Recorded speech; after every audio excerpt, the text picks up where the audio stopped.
Tribunal de Justiça do Distrito Federal e também dos territórios, manteve por unanimidade uma decisão que condenou o Distrito Federal ao pagamento de indenização a uma criança por erro médico durante o parto. A decisão fixou a quantia de R$30 mil por danos morais e de 15 mil por danos estéticos. Além disso, o Distrito Federal deverá pagar ao autor a pensão vitalícia no valor de um salário mínimo mensal. Sobre essa decisão, vale a gente aqui analisar quais os direitos das gestantes e bebês em relação a erros médicos durante o parto. Por isso, eu vou chamar agora a Mônica Hermílio ao vivo para que ela possa nos explicar detalhes, porque a gente quer saber quais são esses direitos para que vocês conheçam, A gente torce muito, Mônica, que nada aconteça no parto, que seja um momento de felicidade, de alegria, de um presente de Deus ali para aquela família que está esperando aquele bebezinho ou aquela bebezinha. Mas se caso acontecer erros médicos, que você entenda os seus direitos até onde você pode chegar. Boa tarde. É isso mesmo, boa tarde, Wilson. E erros médicos, assim, nesse caso de gestantes, é muito abrangente, É um momento tão importante que a mulher se prepara tanto, espera tanto, muitas vezes, uma vida inteira para ser mãe, para aquele momento ser perfeito, e acontece tudo que aconteceu, neste caso, que deu um pontapé aí para essa decisão, que nesse caso, a gestante, ela chegou no hospital por volta das 10 horas da noite, a bolsa dela foi estourada, por volta das 10 horas da noite, mas o médico só veio atender e perceber que o caso dela era um caso de urgência, era um caso grave, às 4 horas da manhã. Ainda tentou fazer um parto cesárea, mas o bebê já estava encaixado para fazer um parto normal. Enfim, todas essas complicações, essa demora, para entender a gravidade daquele caso, terminou acarretando em problemas, como você disse, e agora vão ter que pagar indenização por danos morais, danos estéticos e uma pensão vitalícia para a criança, porque a criança, por conta de todas essas complicações, terminou nascendo com encefalopatia hipóxica isquêmica e que, em razão dos fatos narrados, ficou com atraso no desenvolvimento psicomotor, dificuldade de marcha e crises convulsivas frequentes. Tudo isso pela demora no atendimento. Mas a violência obstétrica, os erros médicos são muito abrangentes quando se fala de gestantes de bebês. Para explicar sobre isso, porque o assunto é vasto e longo, eu converso agora com Juliano Pessoa, ele que é advogado especialista em direito médico. Esse tema, Juliano, é um tema muito vasto e que abrange vários detalhes do que pode ser considerado erro médico. Esse aqui é um erro grotesco e que trouxe danos permanentes, mas existem outras coisas também que também podem se caracterizar, Boa tarde.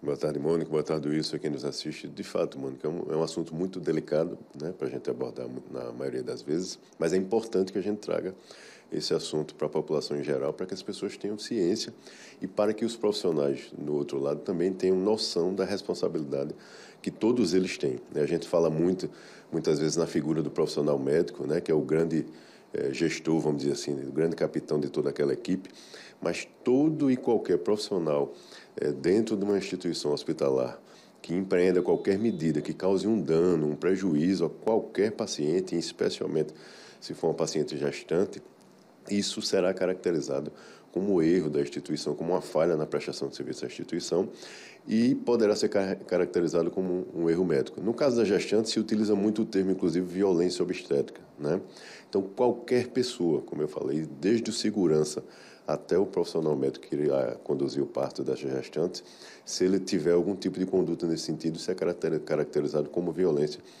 obstétrica por si só. E a gente não está falando aí, Mônica, é importante a gente esclarecer para as pessoas, não só erro procedimental, erro de procedimento na realização de um procedimento cirúrgico, ou no erro de diagnóstico, ou numa demora de atendimento, como foi o caso concreto dessa decisão. Qualquer tipo de conduta no sentido de trazer uma agressão, mesmo que apenas verbal. Por exemplo, a gente tem relatos aí de pesquisas que foram feitas pela Fiocruz, por exemplo, aqui no nosso país, a pesquisa chama Nascer no Brasil, para quem tiver curiosidade de consultar, que mais de 50% das pacientes submetidas a partos no nosso país, infelizmente, especialmente quando a gente trata do SUS, são submetidas a algum tipo de violência durante o transcurso dessa realização de parto. E das mais variadas. Como eu falei, pode ser simplesmente verbal. Um parto normal.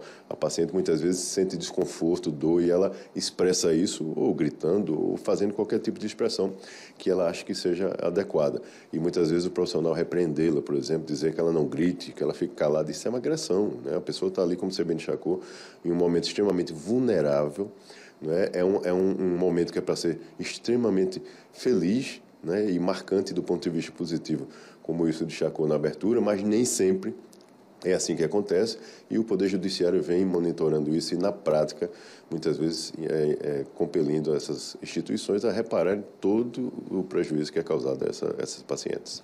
No caso dessa gestante, desse bebê do Distrito Federal, essa decisão, a aplicação dela foi a correta, foi na medida certa? Veja, a gente não tem como fazer essa aferição de forma precisa, né, por não conhecer os detalhes do processo em si.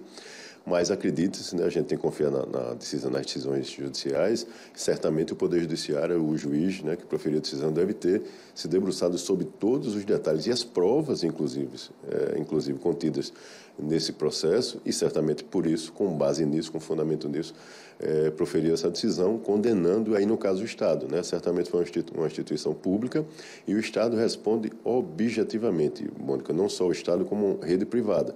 Se algo acontece dentro de uma instituição hospitalar, no período que aquele paciente está internado, qualquer dano, qualquer prejuízo que for causado a ele por qualquer profissional que seja, como nós destacamos, é obrigação da instituição reparar isso em face daquele paciente que foi ocasionado o dano, porque a instituição responde, nesse caso, objetivamente. Quando a gente trata do erro médico em si, e aí trazendo de volta para a figura do profissional médico, por que é tão delicado? Porque o médico não responde objetivamente por qualquer dano. Tem que se comprovar a culpa do profissional, ou seja, é o que nós chamamos juridicamente de comprovar que ele agiu com negligência, com imprudência, com imperícia. Em regra, pelo menos no início do processo, cabe ao paciente demonstrar isso. Pode haver inversão de ônus da prova, como nós chamamos, né, onde o profissional que tem que mostrar que não fez, mas isso é caso a caso e por isso que são casos tão delicados, tão minuciosos e que muitas vezes demoram um pouco mais para serem analisados pelo Poder Judiciário. Um caso como esse, como você falou, é mais fácil de se constatar, né? O erro está muito claro aí que o que ocasionou esse dano, esse prejuízo a esse recém-nascido foi essa postergação, essa demora nessa abordagem naquela paciente, mas nem todo caso é tão simples assim. Existem casos muito mais complexos e por isso a importância das pessoas buscarem ajuda, buscarem profissionais especializados nesse tipo de caso para poder ver quais são as medidas necessárias para serem empreendidas. Ok, Juliano, muito obrigada pelas informações. Eu conversei com um advogado especialista em direito médico, Juliano Pessoa, que acho que a gente conseguiu esclarecer um pouco, né, dos direitos e tudo que envolve a famosa violência obstétrica, né? Não é só esses casos, como esse caso do Distrito Federal, em que a mãe e o bebê tiveram sequelas, principalmente o bebê, mas todo e qualquer ato, né, que deixe a gestante, que deixe a grávida desconfortável. Então, assim, é muito importante, se sentiu desconfortável por alguma coisa, algum erro médico aconteceu, procura um advogado especializado, procura os meios legais para que você possa resolver, porque as grávidas, os bebês, né, as gestantes, elas têm direitos, sim. Wilson.